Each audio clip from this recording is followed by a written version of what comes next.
Photography ಮಾಡಿಸಿ ಅದನ್ನು ಕೇಳಿದಾಗ ಎಲ್ಲರಿಗೂ ಸಿಗುವಂಥ ವ್ಯವಸ್ಥೆ ಆಗಬೇಕದು.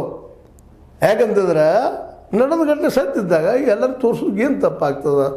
ಅವಾಗ ಹೇಳ್ಬೋದು ಇಲ್ಲ ಸಿಕ್ರೆಸಿ ಇರ್ತದೆ ಪ್ರಜಾಪ್ರಭುತ್ವದ ಅಂತೇಳಿ. ಆದರೆ ಅದ್ರ ಹೆಸರು ದುರ್ಬಳಕೆ ಆಗ್ಲಿಕ್ಕತ್ತದಲ್ಲ, ಅದು ಯಾರಿಗೂ ಸಿಕ್ರೆಟ್ ಯಾರು ನೋಡೋದು ಬೇಕಾಗಿಲ್ಲ. ಅಟ್ಲೀಸ್ಟ್ ಅಲ್ಲಿ ಏನು ಬೋಗಸ್ ಆಗಿದಾವ ಏನು ಎಂದು ಕಂಡುಹಿಡಿಸೋದಾಗಾದರೂ ಹಾಗೆಲ್ಲ ಇರಬೇಕಾಗ್ತದೆ.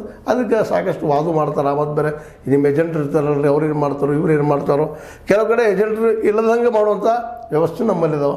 ಯಾಕಂತಂದ್ರೆ ಬಲ ಇದ್ದಂಥ ಅಲ್ಲಿಯ ಏನಪ್ಪ ಅಂತಂದ್ರೆ ಯಾವುದೇ ಕಾಂಗ್ರೆಸ್ಸಿನ ಉದಾಹರಣೆಗೆ ಕಾಂಗ್ರೆಸ್ನ ಬಲಿಷ್ಠತೆ ಅಂದರೆ ಅಲ್ಲಿ BJP ಅವ್ರು ದುಡ್ಡು ಕೊಟ್ಟು ಎಬ್ಬಿಸಿ ಹೋಗ್ತಾರೆ, ಸುಮ್ಮನೆ ಮೌನ ಹಾಕಿ ಬಿಡಪ್ಪ ಅಂತ ಹೇಳಿಬಿಡ್ತಾರೆ. ಅವು ಘಟನೆ ನಡೆಯುವಂಥವು ಬೆದರಿಗೆ ಹಾಕ್ತಾರೆ, ಜೀವ ಬೆದರಿಗೆ ಹಾಕ್ತಾರೆ. ಎಂಥ ಇಲೆಕ್ಷನ್ ನಡೆಸೋಕ್ಕೆ ಬಂದಂಥ ಅಧಿಕಾರಿಗಳ ಮೇಲೆ ಜೀವ ಬೆದರಿಗೆ ಹಾಕುವಂಥ ಸಾಕಷ್ಟು ಘಟನೆಗಳಾಗಿದ್ದಾವೆ.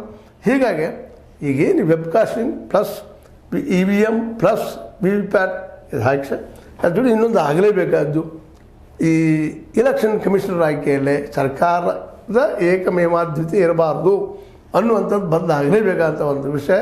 ಯಾಕೆಂದರೆ ಪ್ರಜಾಪ್ರಭುತ್ವ ಉಳಿಬೇಕಾಗಿತ್ತಪ್ಪ ಅಂದ್ರೆ ಅಲ್ಲೇ ಪಾರದರ್ಶಕತೆ ಇರಬೇಕು ಮತ್ತು ಅಷ್ಟ ನ್ಯೂಟ್ರಲ್ ಆಗಿದ್ದಂಥ ವ್ಯಕ್ತಿ ಅಲ್ಲಿ ಕೂಡಬೇಕು ಅನ್ನೋದು ಒಂದು ಸಾಮಾನ್ಯ ವಿಷಯ.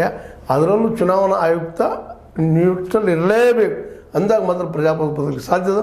ಇಲ್ಲಾಂದ್ರೆ ಆಡಳಿತಾರೂಢ ಪಕ್ಷದ ಕೈಗೊಂಬಾದ್ರೆ ಇಂಥ ಆರೋಪ ಪ್ರತ್ಯಾರೋಪ ನಿರಂತರ ಇದ್ದೇ ಇರ್ತಾವೆ ಅಂತ ಹೇಳ್ತಾ, ಅದೇ ಕಾರಣಕ್ಕೆ ಪ್ರಜಾಪ್ರಭುತ್ವ ನಿಧಾನಕ್ಕೆ ನಮ್ಮಿಂದ ದೂರ ಹಾಗೆ ಅಲ್ಲೇ ಡಿಕ್ಟೇಟರ್ ಅನ್ನೋಂಥ ಒಬ್ಬ ವ್ಯಕ್ತಿ ಬರುವ ಸಾಧ್ಯತೆ ಎಲ್ಲ ಇದ್ದಾವೆ ಅಂತ ಹೇಳ್ತಾ, ಇದು ನಿಮಗೆ ಲೈಕ್ ಆಗಿರ್ಬೋದು. ಲೈಕ್ ಮಾಡಿ, ಶೇರ್ ಮಾಡಿ, ಕಾಮೆಂಟ್ ಮಾಡಿ, ಜೊತೆಗೆ ಸಬ್ಸ್ಕ್ರೈಬ್ ಆಗೋದು ನಿಲ್ಲಿಸಿ ಹೋಗ್ಬೇಡ್ರಿ. S16 ನ್ಯೂಸ್ ಅರ್ಥಾತ್ ಹೇ ಸಿದ್ದರಾಮಯ್ಯ ಸತ್ಯದ ಕೈಗೊಂಡು ವಂದನೆಗಳು.